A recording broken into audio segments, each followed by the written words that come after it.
ഓം ശ്രീ ഗുരുഭ്യോ നമഃ. ഓം ശ്രീ പരമാത്മനേ നമഃ. ഓം ശ്രീ ലളിതാംബികായൈ നമഃ. ഓം നമോ നാരായണായ.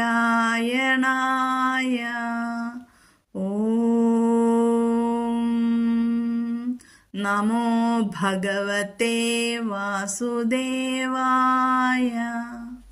നമസ്തേ സജ്ജനങ്ങളെ, ഇന്ന് നമുക്ക് ശ്രീ വിഷ്ണു സഹസ്രനാമ സ്തോത്രത്തിലെ ഫലശ്രുതിയിലെ 19, 20, 21, 22 ശ്ലോകങ്ങൾ മനസ്സിലാക്കാം.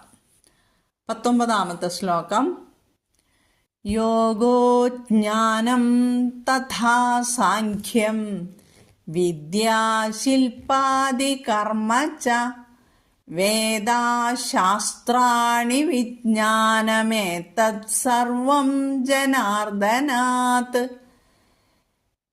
യോഗോ ജ്ഞാനം തഥാ സാഖ്യം വിദ്യാ ശില്പാദി കർമ്മ ച വേദാശാസ്ത്രാണി വിജ്ഞാനമേതത് സർവം ജനാർദ്ദനാത്.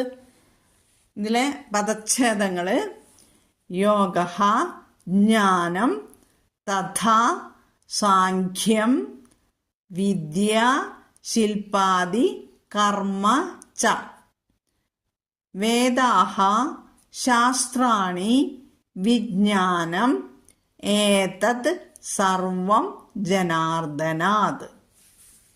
ഇത്രയാണ് ഇതിൽ യോഗഃ ജ്ഞാനം, യോഗോജ്ഞാനം, തഥാ സാഖ്യം എന്നാണ് ചൊല്ലേണ്ടത്. അനുസ്വാര നിയമം അനുസരിച്ചിട്ട് അനുസ്വാരത്തിന് ശേഷം ഖ എന്നുള്ള അക്ഷരം വന്നതുകൊണ്ട് അവിടെ ങ്, കവർഗം വന്നതുകൊണ്ട് അവിടെ ങ്, അനുസ്വാരം ഉച്ചരിക്കുന്നതിന് പകരം ങ് ഉച്ചരിക്കുക.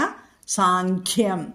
വിദ്യ, അവിടെ കടുപ്പം കൊടുക്കരുത്. വിദ്യ, ദയ, ദാനം എന്നുള്ള മൃദുവായ ദായിൽ കൂടെ തവർഗത്തിലെ മൃദുവായ ദ എന്ന അക്ഷരത്തിൽ കൂടെ യകാരം കൂടുന്നു.